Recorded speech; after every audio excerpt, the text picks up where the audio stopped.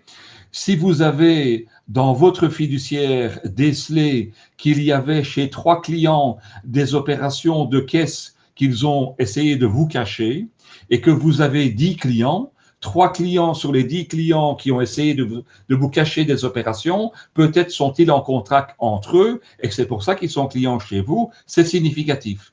Par contre, si vous avez un marchand de matériaux où vous vous rendez compte qu'il a fait une opération de 4 000 euros au lieu de 3 000 le maximum en argent cash, que c'est un parmi vos 200 clients, c'est pas significatif. C'est un événement, c'est clair, ça mérite une attention particulière, c'est clair, mais ce n'est pas significatif. Et donc, est-ce qu'il y a un risque dans l'évaluation globale des risques de votre fiduciaire? Dans le premier cas, je pense, parce que peut-être que ces 3 clients se connaissent et peut-être qu'ils ont essayé de vous mettre en porte-à-faux par rapport à la gestion des caisses qui est déficitaire et de gestion de l'argent liquide qui est déficitaire. Donc, dans ce cas-là, il faut évidemment avoir une réévaluation de votre risque au moment où vous découvrez que les opérations sont défectueuses ou même parfois délictueuses. Alors, la deuxième question, elle porte sur le rapport. Dans la norme de l'ITA, et c'est une question qui va revenir encore plus loin, on peut en reparler, dans la norme de l'ITA, donc de mois de mars 2020, donc qui était encore l'IEC et l'IPCF, qui n'était pas encore l'ITA, il est repris au point 2.6 que le rapport doit être annuel. Mais je tiens à être complet avec vous, ce n'est pas repris dans la loi. Donc, si vous allez voir les articles 45 et 46 de la loi, vous verrez qu'il est mis qu'un rapport doit être fait à partir du moment où justement il y a des événements qui sont survenus. Or, l'ITA vous obligerait, parce que il faut que la norme soit approuvée par le Conseil supérieur des professions économiques et à ma connaissance, je peux me tromper, mais à ma connaissance, ce n'est pas encore le cas au niveau de l'ITA, eh bien, ce rapport ne peut pas être annuel. Donc, il ne doit intervenir que quand il y a des événements importants qui sont survenus. Alors, s'il y en a 2 fois par an, vous devez faire votre rapport 2 fois par an. Mais s'il n'y a rien pendant 4 ans ou 5 ans, eh bien, vous ne devez pas faire de rapport. Ou alors, si vous voulez répondre à la demande de la norme de l'ITA, vous faites un rapport en disant pas de rapport cette année-ci, pas d'événement. Bon, vous pouvez vous contenter de faire cela si vous souhaitez ne pas être en difficulté lors de votre revue qualité. Mais juridiquement, l'ITA ne peut pas imposer un rapport annuel qui n'existe pas dans la loi. Ok. Mais ça, c'est la question suivante, justement. A-t-il été vérifié au cours de l'année écoulée que l'évaluation globale des risques est toujours d'actualité? Ça se rejoint. Hein. Tout à fait, ça se rejoint. Et donc, au cours de l'année écoulée, ça pose aussi une autre question, comme dans la question précédente. Est-ce que l'année découlée aujourd'hui, on est encore en 2021, donc je fais mon rapport en 2022 par rapport à 2021. Donc, ce sont aussi des questions sur lesquelles on peut se pencher. Et donc, pour moi, l'année écoulée, ce serait plutôt les années écoulées. S'il n'y a pas d'obligation de revoir le risque régulièrement au niveau global, j'insiste, hein, Oui, les oui. risques particuliers, on va en reparler. Donc voilà, moi je propose de répondre oui à cette question et de répondre non à la question 29 à partir du moment où évidemment il n'y a pas eu d'incidence significative sur des événements qui seraient survenus. Là, est-ce que l'évaluation globale a été mise à jour? Mais là, en fonction des réponses précédentes, on mettra oui ou Oui, non. évidemment, s'il n'y a pas eu d'événement, si tout s'est bien déroulé, on ne met pas à jour, puisqu'il n'y a rien de nouveau, on ne met à jour que s'il y a quelque chose de modifié. Alors là, dans le cas d'une mise à jour de l'évaluation globale, l'évaluation individuelle des risques des clients et ou des opérations a-t-elle également été mise à jour? Alors, c'est clair que s'il y a eu des événements qui entraînent une modification du risque global, ces événements ont sans doute une incidence par rapport à des opérations qui ont été mises à jour. Donc, je reprends l'exemple des mouvements qui n'ont pas été correctement transcrits dans les caisses ou qui ont dépassé les limites autorisées. Et donc, dans ce cadre-là, ça veut dire qu'il y a un risque chez ces clients-là, mais peut-être aussi chez des clients du même secteur. Et que donc, individuellement, vous devez revoir l'évaluation de ces clients. Donc, ça me semble logique que dès qu'il y a un événement, il y a un lien. Et si vous avez répondu oui à la question 29, vous devez répondre également oui à la question 32 de la mise à jour de l'évaluation individuelle des risques des clients ou des opérations particulières comme les opérations ici de traitement de l'argent cash.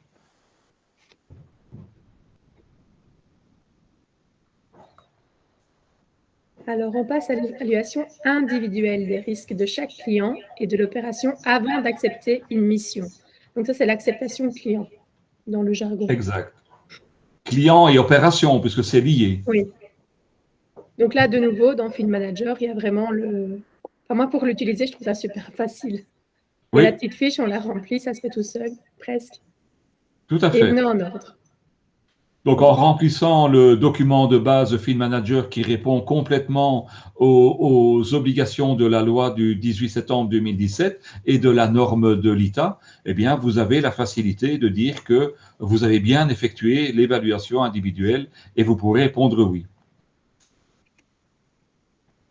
Et donc, cette fiche tient en compte les questions posées par Field Manager, tiennent en compte l'identité du client, les caractéristiques d'un mandataire, si c'est une société, une personne morale au sens large, puisqu'on peut aussi avoir des ASBL, l'objet, la nature de la relation envisagée, si elle est une relation d'affaires continue ou une opération occasionnelle. Ça, pour rappel, ce ne sont pas des termes récents, parce que c'est déjà d'application depuis très longtemps. Depuis 1993, tout à fait. Voilà, mais c'est vraiment un rappel, à mon avis, aussi, pour être sûr que tout le monde fait bien tout ce qu'il faut pour être en ordre. Ce qu'il faut se rendre compte, c'est que la loi, évidemment, est d'application pour toute une série de secteurs, pas uniquement pour les professions du chiffre, et que donc les termes doivent rencontrer le maximum d'opérateurs concernés, ce qu'on appelle les entités assujetties. Donc ça va des banques jusqu'aux diamantaires, jusqu'aux vendeurs de métaux précieux, jusqu'aux clubs sportifs. Donc vous voyez, ça doit rencontrer toute une série de secteurs qui n'ont souvent rien à voir les uns avec les autres. Alors, existe-t-il une politique écrite d'acceptation client? De nouveau, c'est dans le manuel et la B sur Be Excellent. Oui, donc la réponse, elle doit être obligatoirement oui. Si vous répondez non, vous êtes totalement en infraction avec la loi et donc évidemment avec les normes ITA. Voilà, et comment est-elle consultable? C'est comme tout à l'heure, en fait. C'est comme tout à l'heure. Je pense que vous avez la même réponse. Si vous avez mis tout ça sur l'intranet, eh bien, ce sera disponible sur l'intranet. Si c'est un logiciel, vous indiquez le logiciel. Donc, Field Manager fait ça très bien pour conserver vos données. Et je précise, mais on pourra y revenir, que supposons que vous revendez votre clientèle et que vous n'ayez plus accès à Field Manager, eh bien, vous avez toujours, via les normes RGPD qui se trouvent dans Field Manager, accès aux différentes données. La même chose, si vous cessez vos activités pour cause de pension, quel que soit le raisonnement, vous devez conserver tout pendant 10 ans après la fin de la relation au niveau des données LAB, mais Field Manager vous permet d'avoir cette possibilité de consultation indéfini, ou en tout cas pendant la période de 10 ans.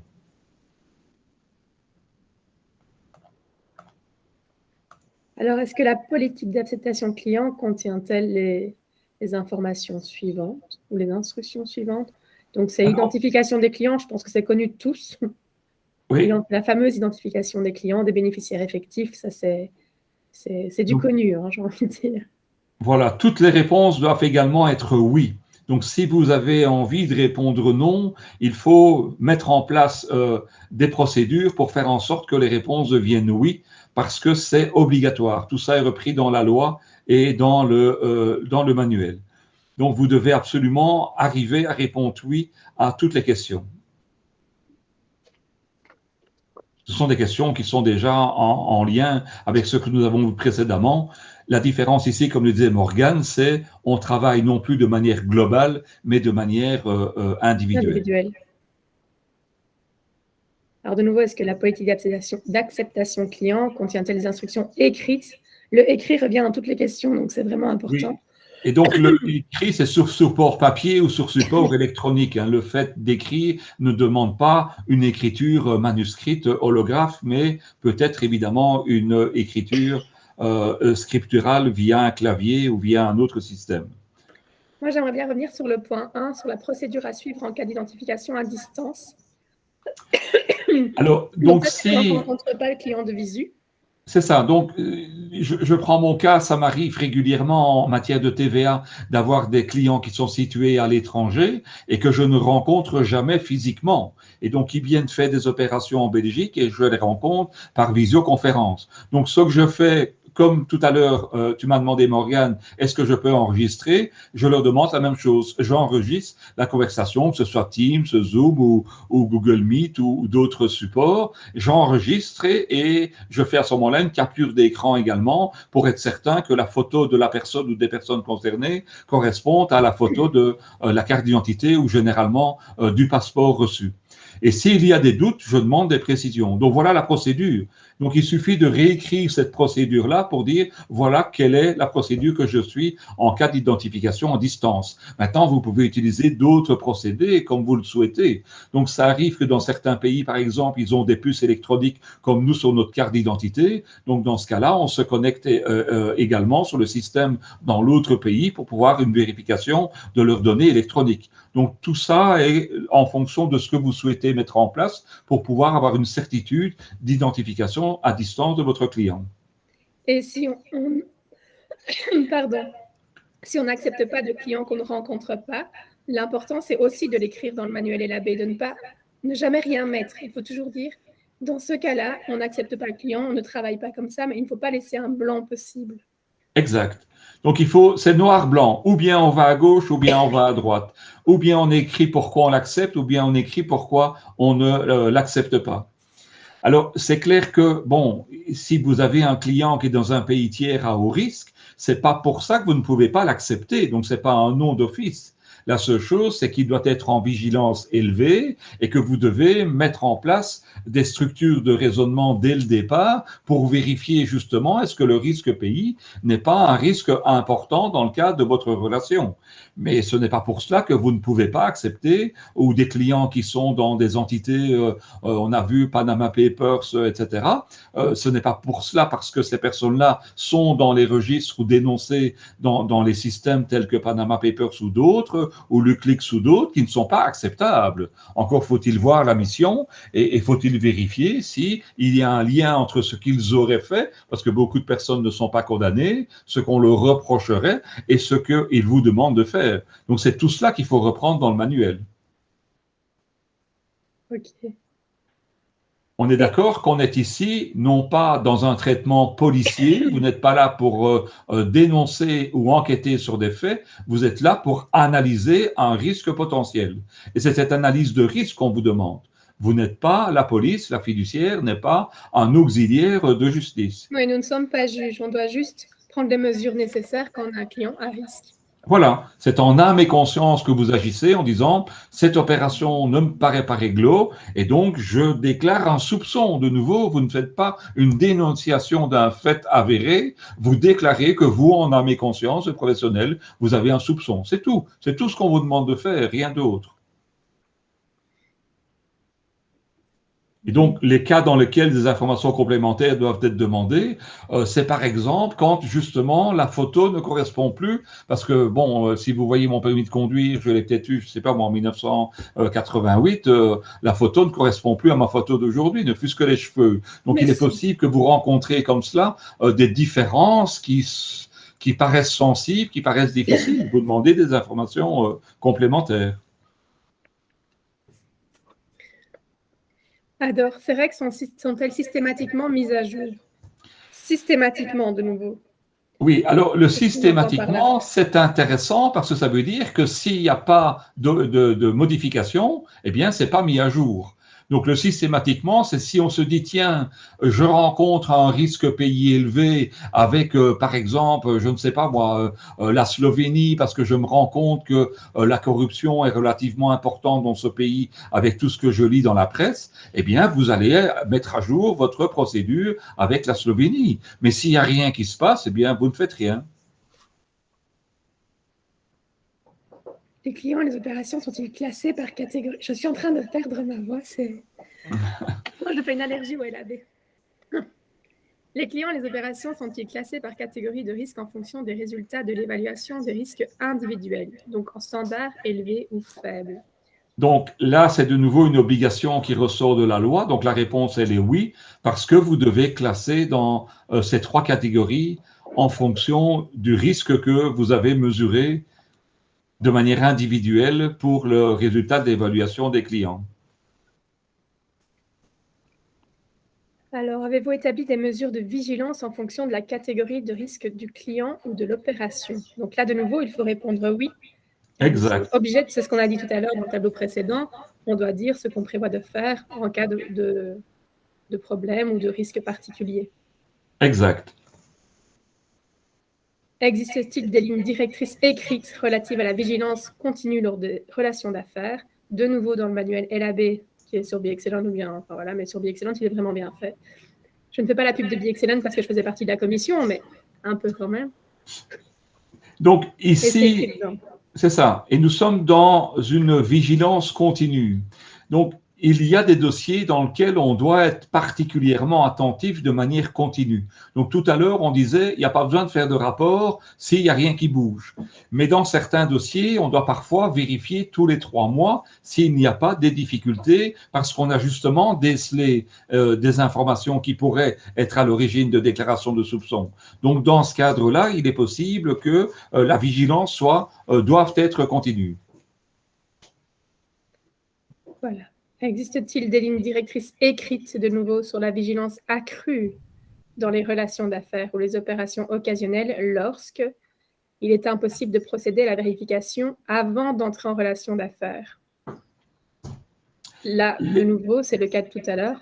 Oui, donc toutes les réponses doivent de nouveau être Oui. oui, parce que si vous n'avez pas de procédure, ça veut dire que vous ne respectez pas le fait qu'on ne peut pas entrer en relation d'affaires si on n'a pas eu une identification préalable. On ne peut pas entrer en relation d'affaires si on n'a pas estimé le niveau de risque de pays tiers à haut risque. Donc, si vous avez tendance à vouloir répondre non, eh bien, vous devez mettre en place des raisonnements qui vous permettent de décrire les lignes directrices. Et de nouveau, dans le manuel, c'est bien repris. Donc, il n'y a pas besoin d'aller chercher très loin. Dans le manuel, version mars 2020, on décrit correctement comment, en tout cas, la base de comment on peut mettre en place ces lignes directrices sur la vigilance accrue.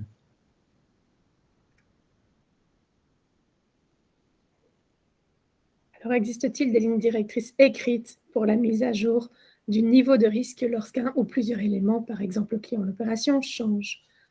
De nouveau, c'est dans le manuel. C'est dans le manuel. Et donc, je prends un exemple assez classique, les personnes politiquement exposées.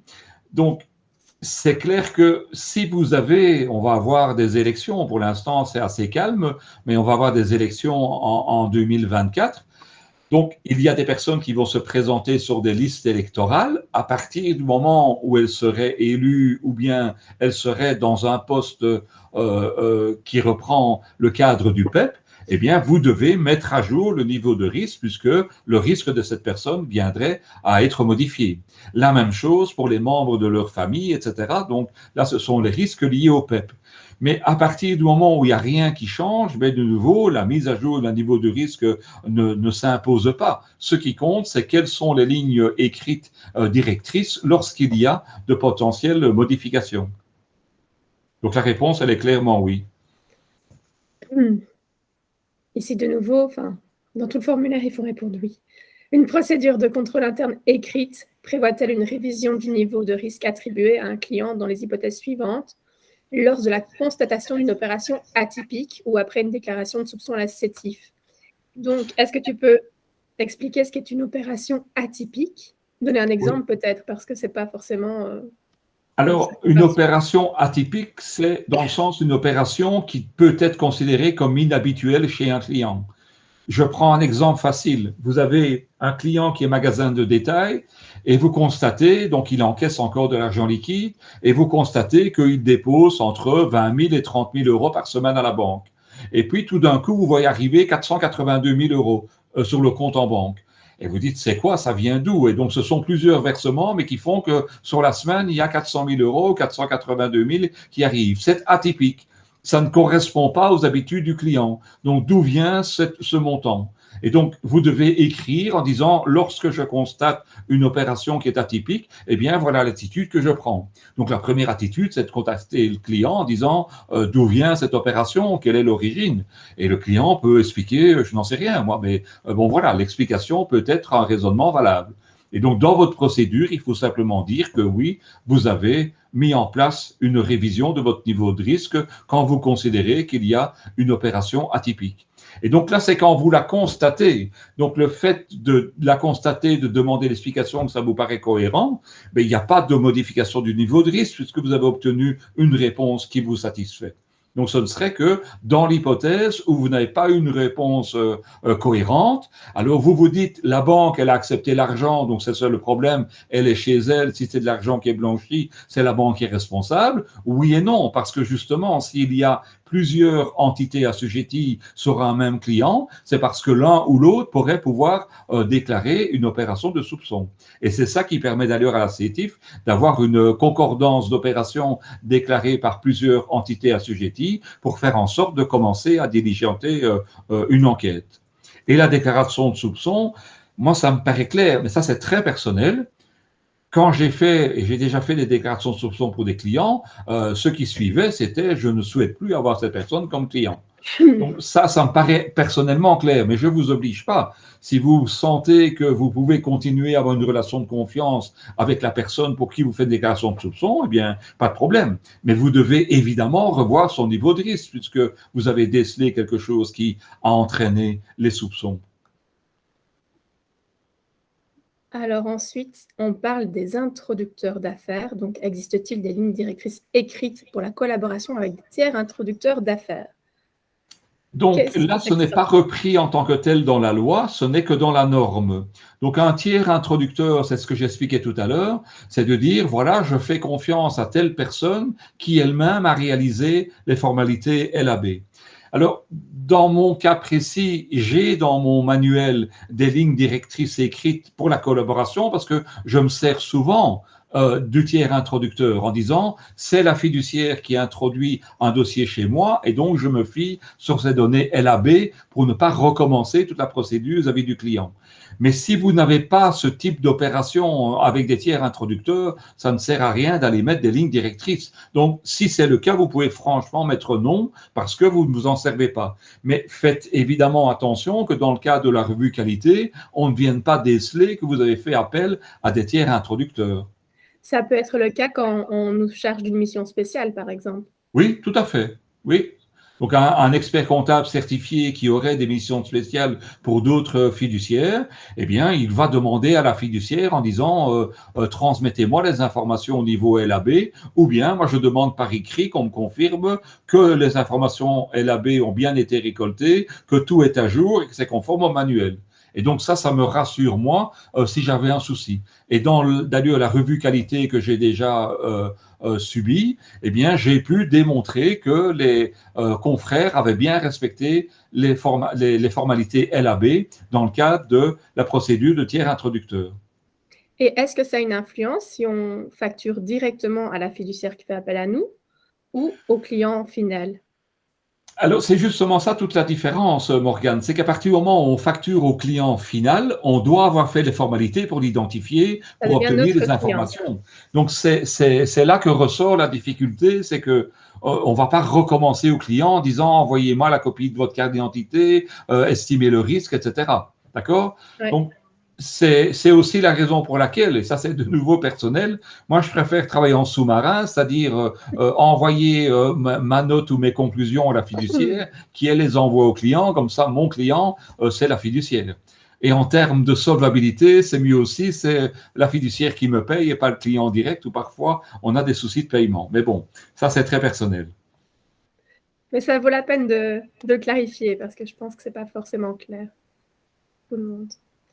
Alors, existe-t-il des lignes directrices écrites pour la détection et l'identification des opérations atypiques? Il faut mettre oui. Oui, Effectuer l'analyse des risques de ces opérations, oui. Le signalement interne des opérations atypiques à l'AMELCO. Donc, quand on a une opération atypique, quand on gère un dossier, on voit quelque chose d'étrange, est-ce qu'on est obligé d'aller le dire à l'AMELCO, enfin de l'écrire dans le registre, par exemple, pas d'aller le dire, mais de l'écrire dans le registre anonyme? Alors, de nouveau, donc, si le registre anonyme, comme on le disait tout à l'heure, c'est quand on ne veut pas décrire quelque chose en expliquant c'est moi qui l'ai constaté et je veux que ça reste anonyme. Donc, l'anonymat, c'est une possibilité, c'est pas une obligation. Donc, c'est clair que dans beaucoup de fiduciaires où il y a un AMELCO, quand quelqu'un voit une opération qu'il considère comme atypique, il en parle de visu avec l'AMELCO. Il en discute avec lui. Et c'est ça le signalement interne. Mais donc, il doit y avoir une procédure écrite. Alors maintenant, si dans la fiduciaire, il y a une procédure qui oblige à avoir un signalement via le registre dont on parlait tout à l'heure, si ce n'est que cette procédure qui existe, eh bien évidemment, le signalement devra se faire par ce moyen-là. Et dans les lignes directrices, on dira, les signalements à la MELCO ne se font que sur base du registre des signalements ou du registre des procédures. Donc, c'est à la responsable de la fiduciaire, avec la MELCO, à mettre en place le livre de procédure pour savoir exactement comment les collaborateurs doivent signaler les opérations atypiques ou les opérations qu'ils considéraient comme étant atypiques. Existe-t-il des lignes directrices écrites concernant la déclaration de soupçon à la CETIF?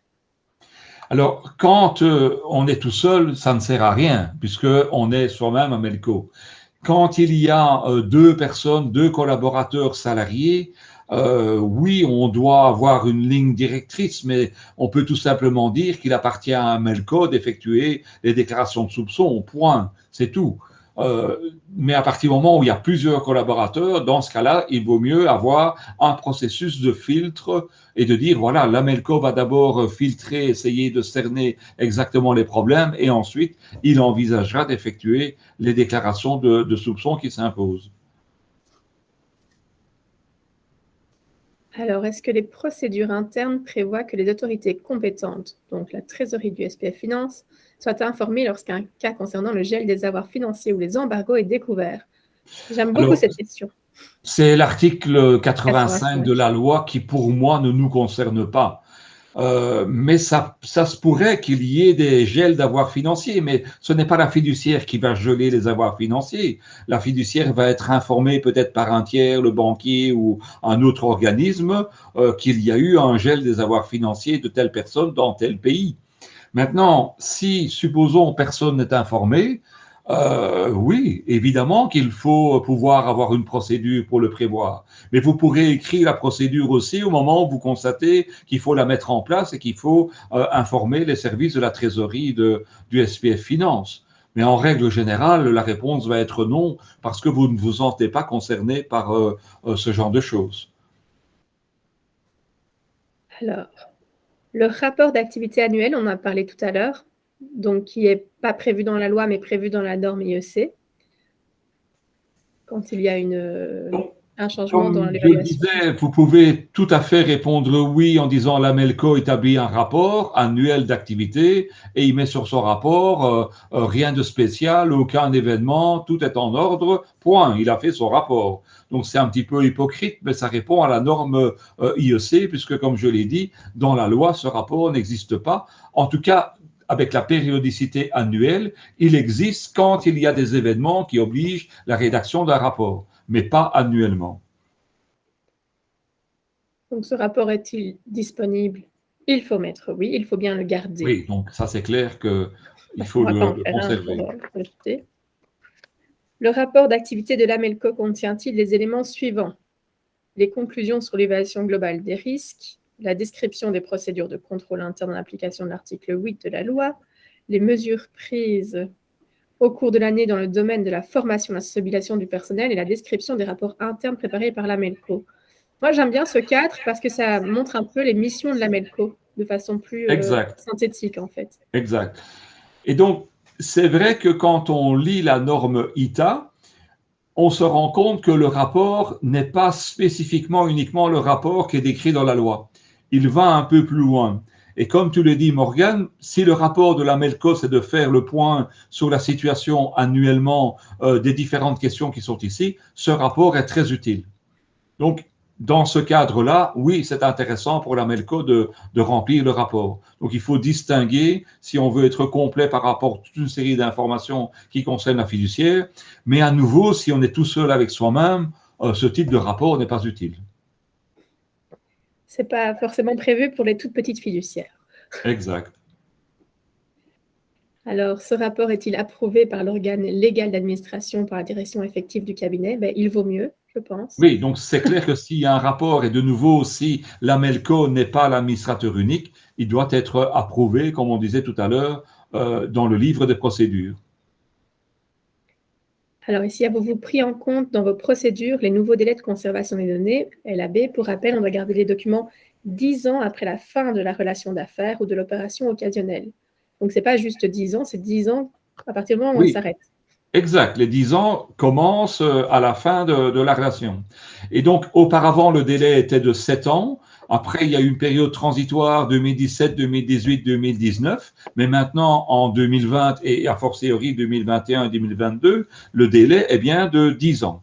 Donc, il faut conserver, et de nouveau, Field Manager permet cette procédure de conservation de tous les différents documents et documentations pendant ce délai de 10 ans. Alors, comment prouvez-vous le respect des obligations de vigilance? Copie des pièces justificatives ou référence à des pièces justificatives? Alors, Field Manager, ce sont toutes des copies de pièces justificatives que vous pouvez télécharger pour les mettre dans le système et retélécharger pour les remettre sur votre PC. D'accord? Donc, c'est un système de copie des pièces. Mais vous pouvez faire aussi des références à des pièces. Et dans ce cas-là, les pièces sont à un autre endroit et vous faites un genre de lien vers cet endroit. Donc, c'est juste bien documenté à chaque fois qu'on... Oui. Donc, dans les systèmes style SAP, etc., dans les grosses structures, ce seront souvent des références à des pièces justificatives. Alors, et si seule la référence est conservée, alors il faut préciser à quelle catégorie de pièces justificatives cela s'applique et quelles sont les modalités de récupération. Voilà, c'est simplement. Donc, évidemment, si vous avez répondu que ce sont des copies de pièces, vous ne mettez pas d'application puisque ça ne vous concerne pas. La justification des situations dans lesquelles le bénéficiaire effectif n'a pas pu être identifié est-elle conservée conformément à la période de conservation légale? Donc, la réponse est oui. Oui. J'espère que vous avez pu identifier tous les bénéficiaires effectifs. Donc, ça, c'est déjà la première chose. Mais à supposer que ce ne soit pas le cas, évidemment, vous devez conserver pendant la période de 10 ans les justifications de pourquoi vous n'avez pas pu identifier. Alors, la justification de l'exemption de l'obligation d'identification est-elle conservée conformément à la période de 10 ans? Réponse identique, oui. Toujours oui. Le rapport d'activité annuel est-il conservé aussi 10 ans? Oui. Oui. Donc, il faut tout garder 10 ans.